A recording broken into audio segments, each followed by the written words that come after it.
અંકલેશ્વરમાં આકાશી આફત વચ્ચે 100 એકર જમીનમાં પાણી ભરાયા। બુલેટ ટ્રેન પ્રોજેક્ટના લીધે ઉંટિયાદર ગામના ખેડૂતોની સ્થિતિ ખરાબ છે।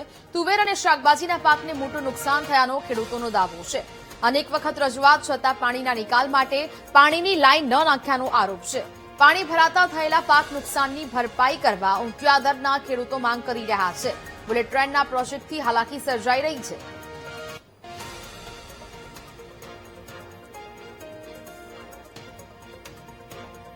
ટીડીએસને આ મારા ખેતરમાંથી મેં 1 રૂપિયાનું પણ ઉત્પાદન લીધું નથી। વારંવાર રજૂઆત કરવા છતાં કોઈ સાંભળતું નથી। બુલેટ ટ્રેનવાળા જે સાહેબ આવે કે આ અમારો કોન્ટ્રાક્ટ નથી, પેલો અમારો કોન્ટ્રાક્ટ નથી, અમે બીજા કોન્ટ્રાક્ટવાળા છે, એટલે બધું અમારું કોઈ સાંભળતું નથી। ને તમે જુઓ જ છો ત્યાં આગળ કેટલું પાણી ભરાયેલું છે। 5 વર્ષનું પોયરું અંદર પડે ને તો ડૂબી મરે એવું કામ છે। હવે આનાથી વિશેષ તમારે બીજું શું કહેવાનું હોય?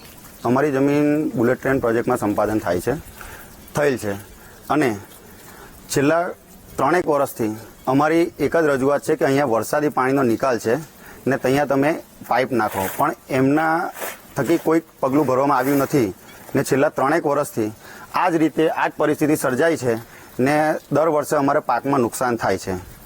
તો એ પાકની ભરપાઈ કરો અને વહેલી તકે આ પાણીનો નિકાલ થાય તે માટે પાઇપલાઇન નાખો।